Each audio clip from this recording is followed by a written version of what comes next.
hunt is on for the Florida Panthers. Deflected, score!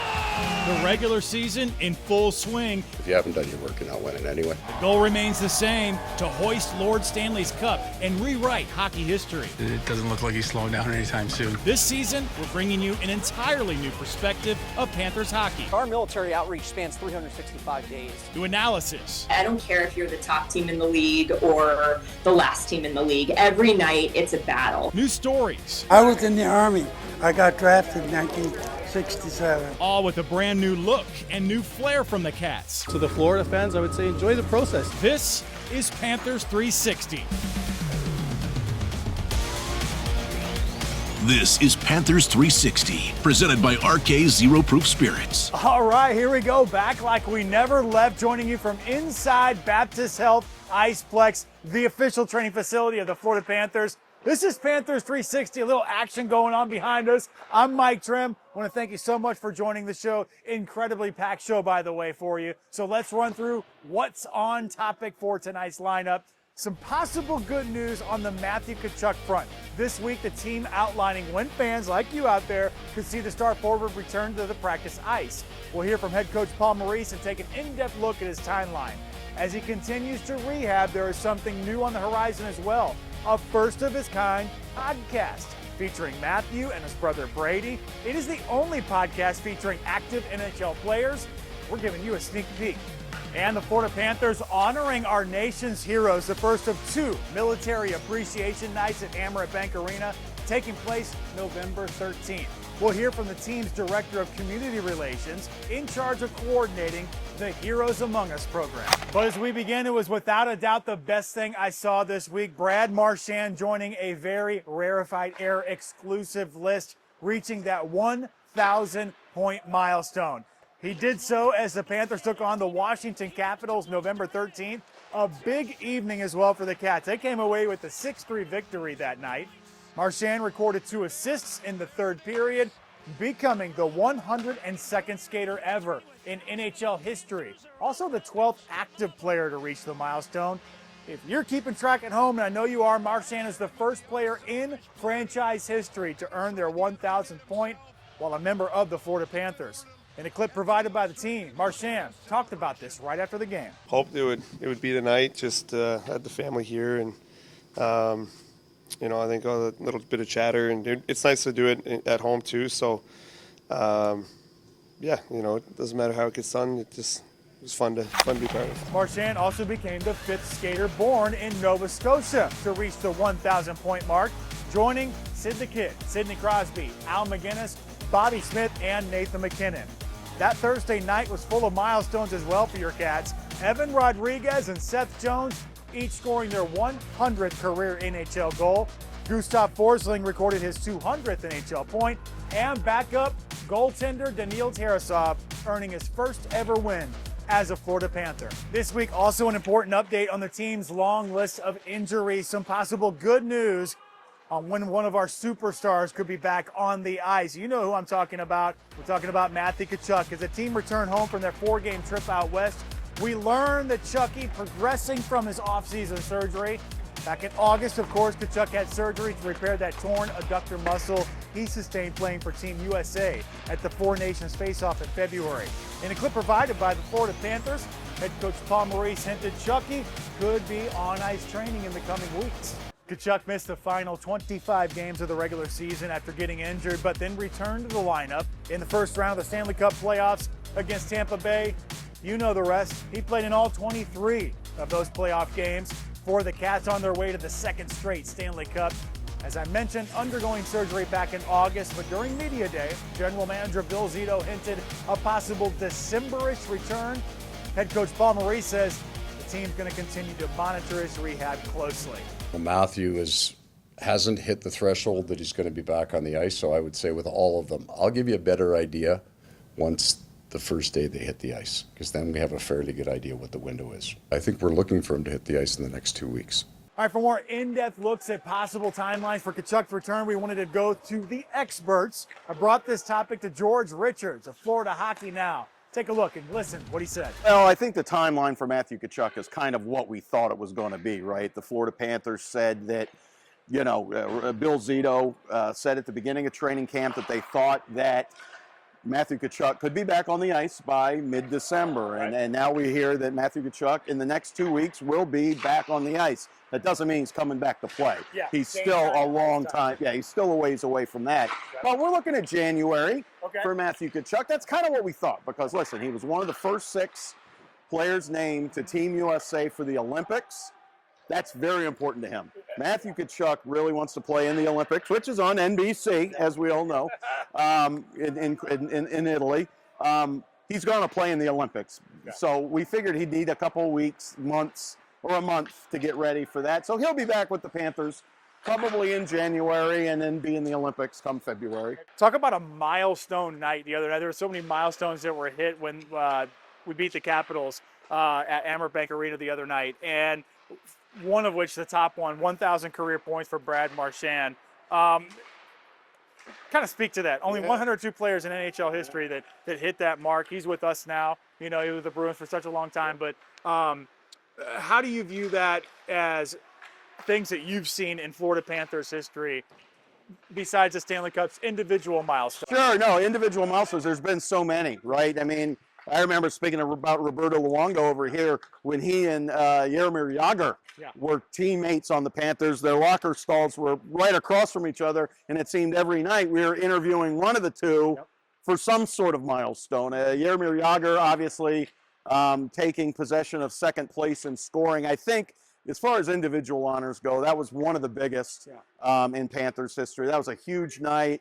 He takes over from Gordie Howe. That was really neat historically. But we've had a lot of 1,000 games. Jeff Petrie tonight is playing in his 1,000th game. Dmitry Kulikov played in his 1,000th game last year. So you've got a lot of those. I think Roberto Luongo played over 1,000 games as a goalie, which was huge. So there's been a lot. But I'll tell you what, Brad Marchand has meant so much to the Florida Panthers. Coming over from the Boston Bruins, where he was the captain of the Bruins, right? An original 16, an organization just steeped in history. He doesn't even wear a letter for the Florida Panthers and doesn't care to. He knows he's a leader. He's one of those guys, but he has been so important to the Florida Panthers since getting here. Huge in the playoffs last year. Playing on a line with Anton Lundell and Eetu Luosterainen really opened up their game. You can't say enough for Brad Marchand, and he gets a 6-year contract. He ain't going anywhere. As we continue, a salute to our heroes. We're following the Heroes Among Us program at Amerant Bank Arena from the gates to the opening anthem. Plus, we're going overseas, highlighting the hometowns of the Florida Panthers as we inch closer to the 2026 Olympic Games. We're hearing from the players themselves about what it would mean to be selected. It's all coming up on Panthers 360. Don't go anywhere. The Florida Panthers honoring those who volunteered and served for this country. The team's first military appreciation night. It happened against the Washington Capitals on November 13th. But the organization honors veterans every home game with the Heroes Among Us program. Panthers 360 was there when Army veteran Victor Pena was greeted at the gate and given a special jersey for the night. He was then honored as a hero among us on this special night. His family in the house to see that as well. Pena, one of more than 500 veterans that have been honored by this program, which includes standing on the ice for the national anthem. A special moment for the veteran, the crowd, and even the players take in before they take on the ice. They pause in those moments and they thank them. There's a few of those guys that pause and thank the vets. And for them to think of that in that moment before some of the biggest games of their life just tells you all you need to know about what their thoughts are on the program and supporting our veterans in our community. Fans on Military Appreciation Night also got the chance to write letters to troops overseas. Another Military Appreciation Night scheduled for Tuesday, March 24th. We want to see your excitement at Panthers games. It was a special night for this group of freshmen from Spanish River High School in Boca Raton. Their DECA club visiting the arena against the Vancouver Canucks to learn more about the business side of the game. Remember, keep sending those pics in and we'll show them right here on Panthers 360.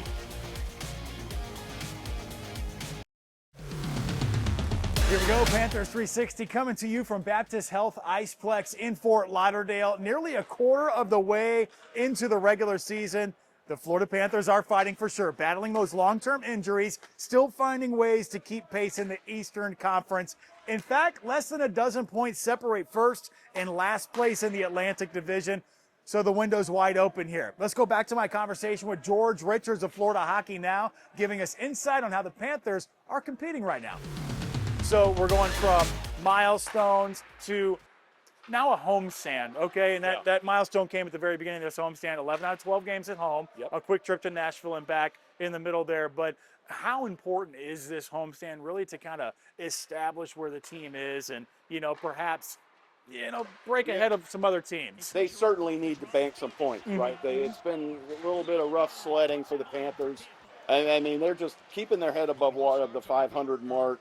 I think the Tampa Bay Lightning got away with one Saturday night against the Panthers.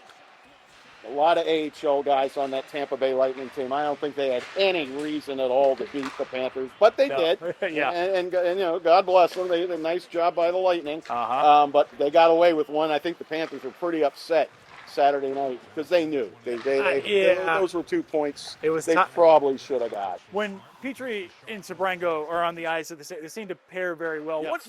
What is it that makes two defensemen pair well together? Is it the communication for those that might not know hockey very well here on Panthers 360? It's one of those things that we always ask, where do you get that chemistry? They don't. It just kind of happens. And I think that Petrie and Sabrango, it worked. I mean, we could tell. Right. From day one, Petrie was with Dmitry Kulikov. We only got to see a couple games of that. Kulikov hurt his shoulder. So that was a very small sample size. Didn't get to really see how good Petrie and Kulikov, two veteran guys, could be. Right. Uvis Balinskis comes in on that left side. He's going to play tonight. Yes. So we're going to get to see Uvis Balinskis again. And there was just something it seemed a little bit off, but they put Sabrango back there, and it really worked. Thing is, he's played the past 7 games, and Florida does not want Uvis Balinskis to be out of the lineup as long. This is a good opportunity for Uvis to get back in. Let Sabrango take a breath. He's not used to this, right? Before he came to the Panthers, off waivers.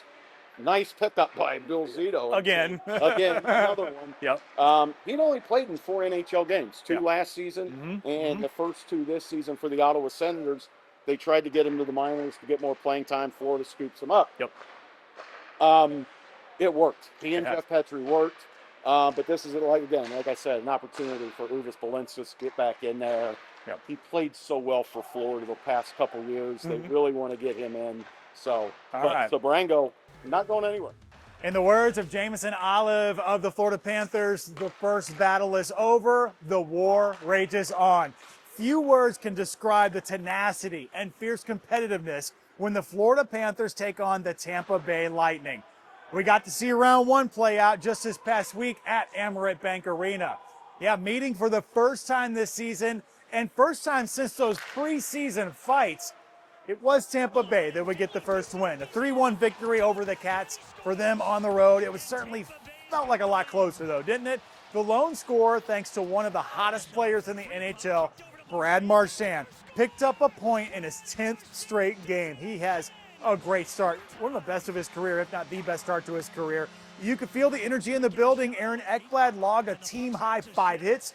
Jesper Boquist and Sam Bennett each had 4 apiece as far as the hit category goes. But in a clip provided by the Florida Panthers, hear from head coach Paul Maurice about the result. They did a real good job blocking shots. I think we had 37 that never got to the net. That's a bit of a challenge. Like their penalty kill, that was the highlight of the game. We did a real good job with that. Didn't generate much 5-on-5, didn't give up much, but you're hoping that you could do a little more with what you had. As we mentioned earlier in the program, Matthew Tkachuk could be nearing a return to the practice ice. Not so much games, but at least practice ice. Last week, head coach Paul Maurice indicated he could begin that on-ice training soon, following his August surgery to repair a torn adductor.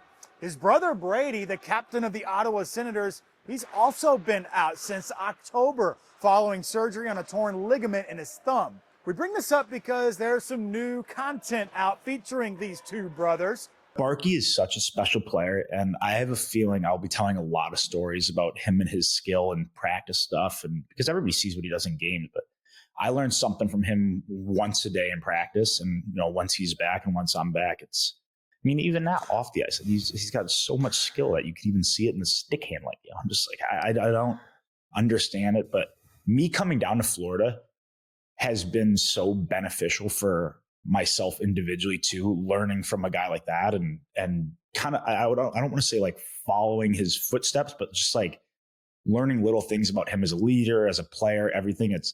It's really made me a better player, and I deserve him. I mean, he's got to be, when it goes down, when my career is over, probably like the greatest teammate that I could have ever had because of all this stuff that I've learned from him and just how great of a person he is. So the first episode of Wingmen, a podcast featuring Matthew and Brady, was released last week. By the way, it's the only podcast featuring active NHL players. In a clip provided by the Florida Panthers, hear head coach Paul Maurice's perspective view on the new way fans can connect with these two stars. It's just another really great way for connections between fans and the person. Now, I don't know how this thing's going to go.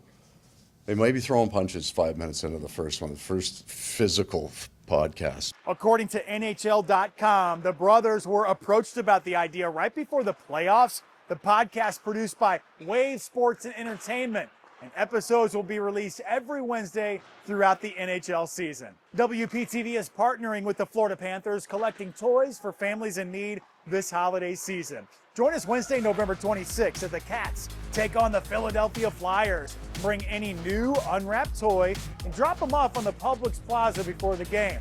We'll be broadcasting live before the game, helping collect toys for our Season of Hope campaign. If you can't make it there, you can watch that Panthers game on WPTV that night. And the Cats are welcoming more than 1,000 runners to Amerant Bank Arena, taking part in that Stash Dash 5K. The team providing us with this video, it was the 6th annual race put on by the Florida Panthers Foundation, all in support of cancer research and awareness. This month, the hockey world lost a legend, Larry Brooks, who covered the sport for nearly 40 years, passed away last Thursday after a battle with cancer. Brooks began his career at the New York Post back in 1975. In '78, he started covering the New York Rangers. Following a 10-year run with the New Jersey Devils, Brooks returned to the Rangers beat with the Post in 1993. In 2018, Brooks was selected for the Elmer Ferguson Award, voted on by the Professional Hockey Writers Association and given by the Hall of Fame. In a statement by the NHL Commissioner, Gary Bettman, said, quote, Brooks will long be remembered in the hockey world for his insightful analysis, not only of the New York Rangers, but the entire NHL, both on and off the ice.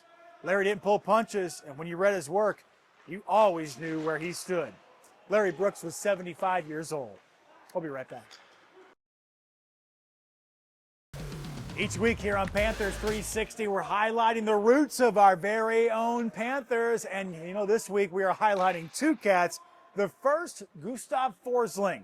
He grew up in Sweden's 5th largest city, Linköping, which is just southwest of Stockholm. The city's iconic cathedral, the Linköping Cathedral, dates back to the 12th century and is one of Sweden's best preserved medieval structures. In more recent history, Linköping has become known for its contributions to Swedish aviation and technology industries.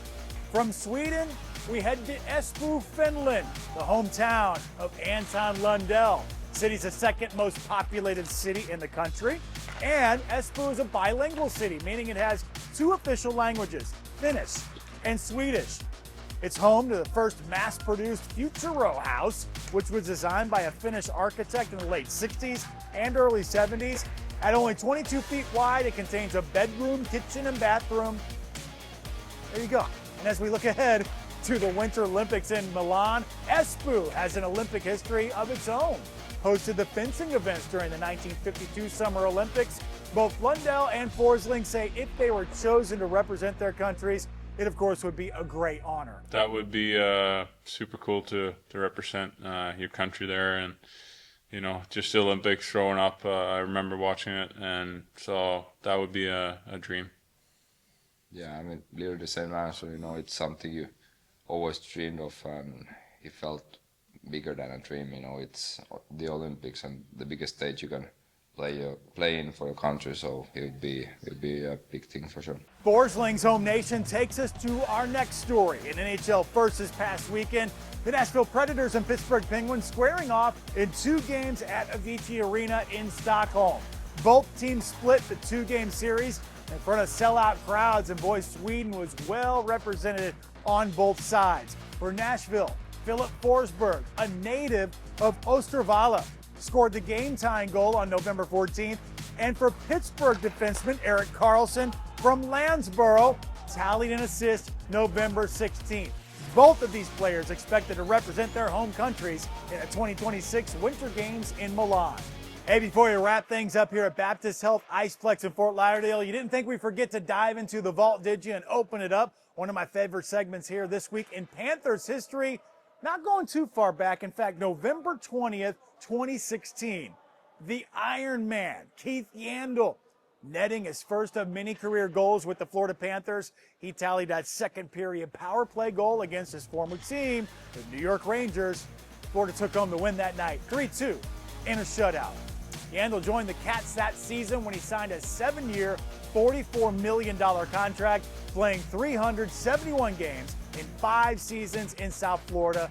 Panthers fans remember the streak. In all, he skated in 1,109 games. Until 2023, he held the Ironman record for the most consecutive games played at 989.